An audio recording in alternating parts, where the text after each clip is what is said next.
Good afternoon, and welcome to Student Education's webinar series, 9 Principles in Action, and a series of professional discussions that are centered on organizational excellence.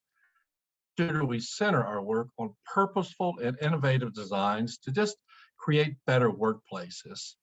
We believe great workplaces lead to great work and results, and thereby create great results. And in our world, that means great student performance. Student education is really focused on improving classrooms, and we thank you for joining us in this journey. Hello, good afternoon. I'm Tim Rostick, and I am proud, very proud to serve on the student coaching team. I represent an amazing, absolutely amazing group of educators who dedicate themselves each day to creating better pathways for leaders.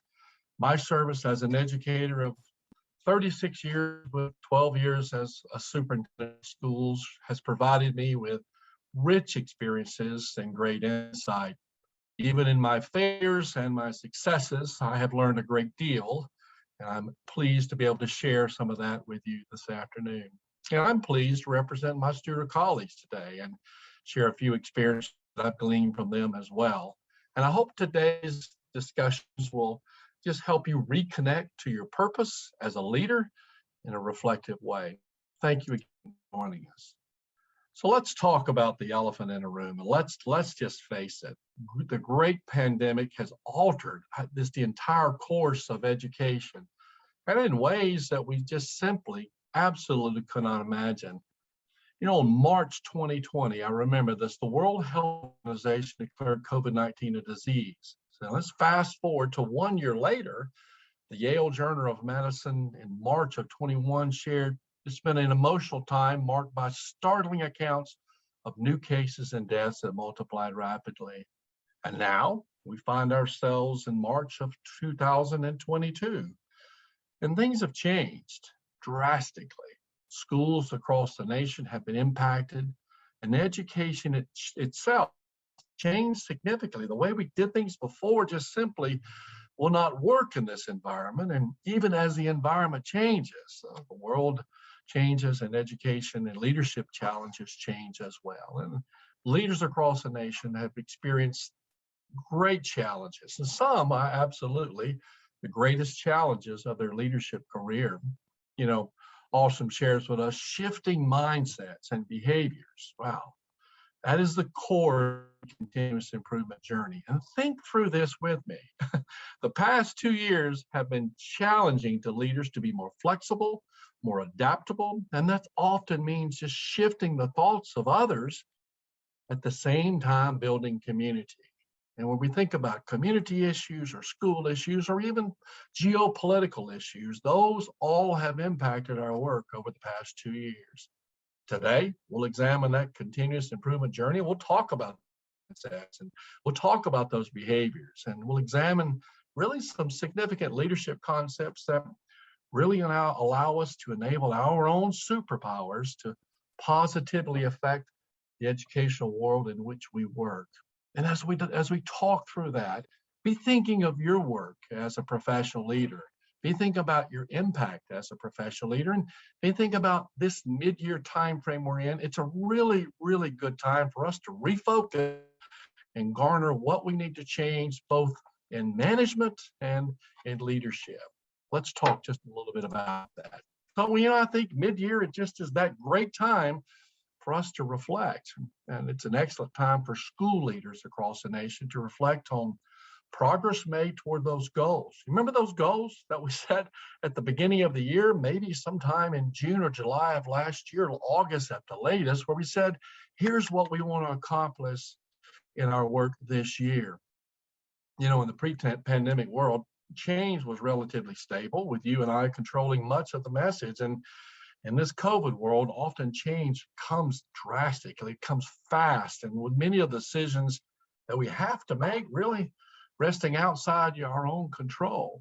And even in this constant change, Studer has recognized and worked with quality and organizations that have been able to refocus their work through reflection and connecting to their purpose, which includes our values, our missions, and our processes, all requiring robust examination on who we are and how we work, and asking what is working well. Where do we get where do we get stuck in our work, and even what actions we would take that would enable us to recenter our values. All are really appropriate questions for us to share, but not just as leaders, but all those serving in that organization carry a load to answer those three questions.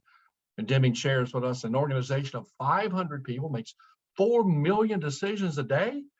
Ooh, and success is the sum of all of those decisions. If that work is valid, and I believe it is, we got to connect to those serving in our organizations, to our values, goals, strategic plans, and those decisions that we make have to become organizational decisions, because they're individual decisions as well that are going to impact our organization. And our connecting to purpose really assists all those who serve really to be successful, even during the pandemic. Great organizations have accomplished great work through connecting to their purpose. And I think that's our first goal, our first opportunity, connecting to our purpose. And Winston Churchill in World War II shared with the British nation, never let a crisis go to waste. And in a leadership position, as we share here in the COVID world, we can still build great community. We just have to work at it. In February issue of the Business Review, Andrew Lowe states, in challenging times, one must question the accepted reality, because often things are just going wrong. Answers are rapid, decisions are being made, and they're needed quickly, and the solution may well be found outside the usual compass. What great insight he had, and it was in 2016, thinking that in a COVID world, we would have to look outside our normal compass to find answers to questions that we have never experienced before. Leaders driving great success are connecting to their purpose often and asking these three questions: what is working well? Where do we get stuck? And what actions would help us move forward? And connecting to the values that would motivate us to move forward. Where are you in your work with those three questions? And how do you organize your work to make certain that those that you're leading are connected to that purpose as well? Mid-year, it's a great time for us to reflect on where we are with that work. So here we are. How do you know if you're really moving forward toward your goal? Great leaders ask this question early, and they ask it often. They ask it so they can find answers in a short cycle review opportunity. Both short and long cycles of review are really needed for us to drive those strategic measures that we established well into June and July of last year. Quality leaders, like I've seen across the nation in amazing ways, they actively pursue those engagement tools to determine progress to the goals they set. And you and I are no different. Changing our strategic actions allow organizations really to change course to a goal very quickly. And leaders with this superpower, well, they're asking questions. Are our systems efficient? Are we on track to goal? And are we connecting to our mission? That is almost a daily, weekly, monthly activity for us to do as leaders to reconnect us to those purposes. The organization that really connects to that purpose develops efficient and timely review processes. And they're sufficiently tooled, and they equip leaders at their school sites and department sites to do the same. At Studer, we encourage organizations to drive this work through some really specific engagement tools. Tools like rounding, checking in with surveys, and making certain that we're looking at those other engagement activities. We can connect to that purpose to determine if our systems are efficient, if we're on track to goal, and if we're connecting to our mission. Even in isolation, sometimes quality organizations can continue to increase that engagement activity. So that's a reflection activity here in the mid-year of 2021-2022 school year. How is your organization's two-way communication?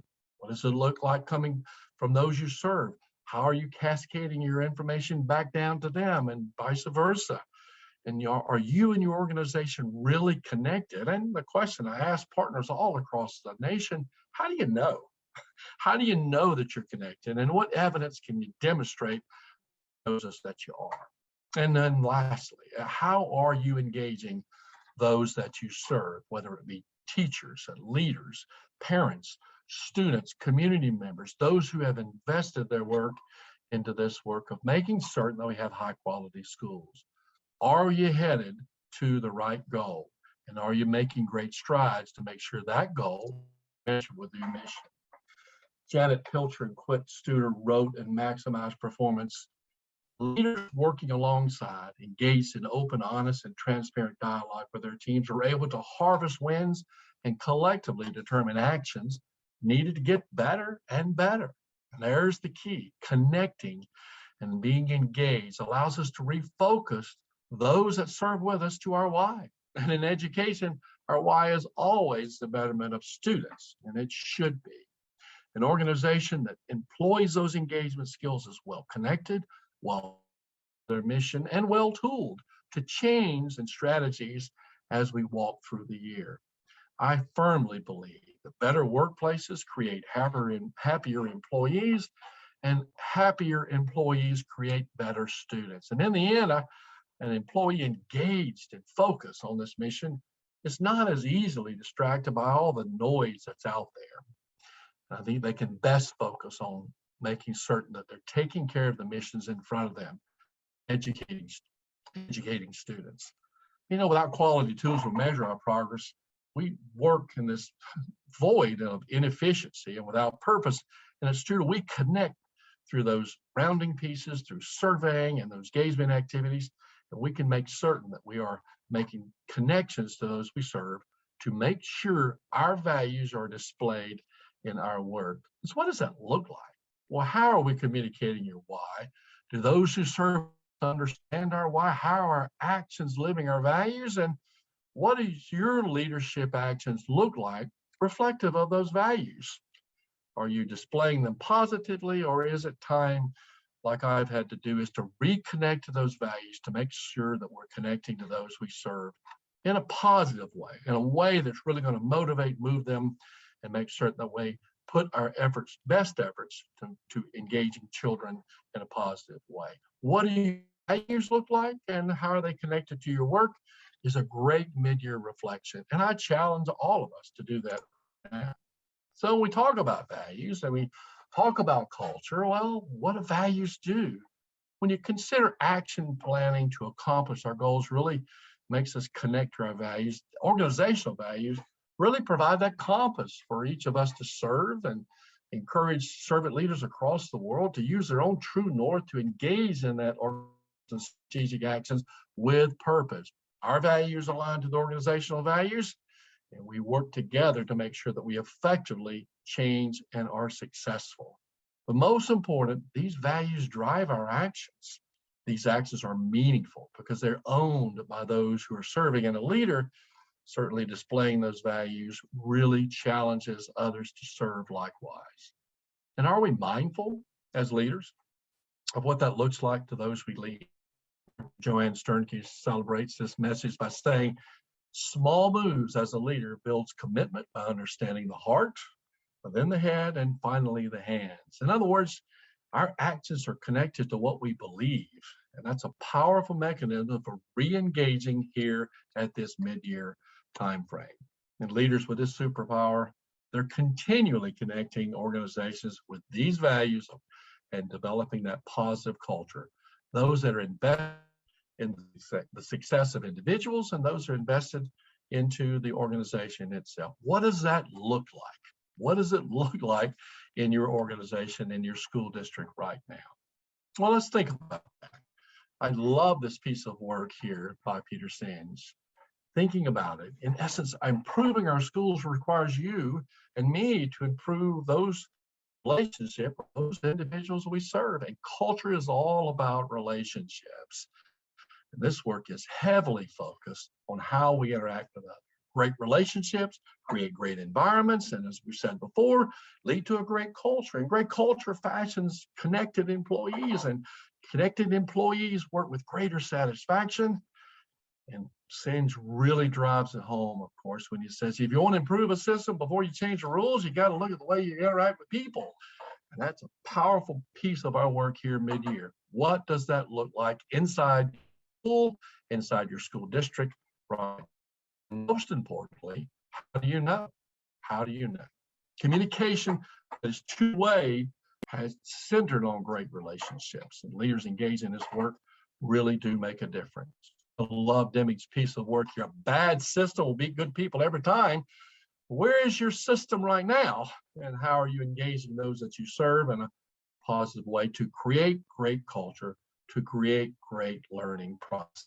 In this time of mid-year reflection, think about how strong your engagement activities are and what that looks like in your world of leadership. And we can't just stop about knowing where we were and where we are. We've got to figure out where we're going, and understanding that it constantly changes and that constantly demands that you and I look at where we are and then adjust and realign as needed. Continuous improvement really demands a well-developed and well-executed strategic plan. Put on the shelf, but certainly one that is taken down and examined. Where are we with progress with those goals? How do we know? How do we measure? Mid-year is an excellent time for you and me to review our progress toward those goals. And we've established and connect those individuals that we serve with back to those goals. Asking if our actions are on target and communicating. This is effective superpower for leaders to rekindle that connection here mid-year. But our actions have to be scripted. They have to be targeted. Maslow shared with us, to a man with a hammer, everything is a nail. And we got to caution ourselves not just to amend our strategic actions, but to do so after careful reflection, appropriate communication with those that we're working with, and that's really important, targeted data. What data is telling us that those strategic actions need to change? And in a recent student podcast, Dr. Lisa Herring shared with us, it requires you and me to return to the data to establish a new baseline. Let's not act just to act, because that's dangerous. We will be using that hammer in places we do not need to use the hammer. And this superpower is not born of a textbook, but really born of a wisdom piece. So adjusting and realigning. Are your actions on target? And how will we communicate that alignment as we change directions inside our plan, inside our strategic initiatives? Those are common, very direct questions that we should execute as we walk through this mid-year cycle of review. What do our actions look like relative to the goals, and how are we connecting those that we serve to those actions as well? So what does it look like? Well, thinking through this, always got to return to your board. You always got to return to your targets. And as we refine our purpose, you got to connect to that why. And I love why. Why is so easy in education. It's clearly centered on affecting positively the lives of students. I just can't think of a better purpose. And if we're out there making decisions that are outside that realm, probably need to check ourselves. So our why is important, but our what is as well. It clearly defines what we value. It really does impact us, must impact others. It also allows us to monitor those outcomes with our what and capture wins and celebrate them and share them. And again, in sharing, we're reconnecting to our purpose. And how of our work is absolutely about those daily actions of reflection and leading into redesigned strategic activities.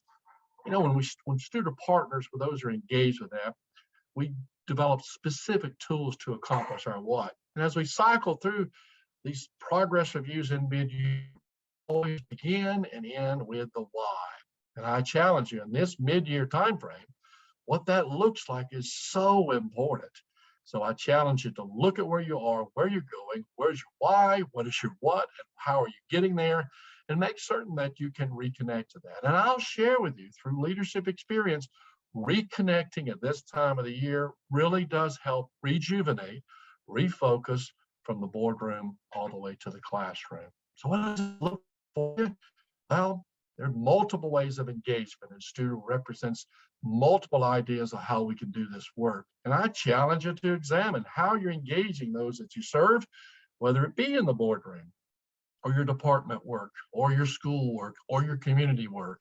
That mid-year reflection really allows you to celebrate that superpower that is so important in developing this work. So I'll share with you. Thank you. I just just a moment and thank you for serving as a leader in education.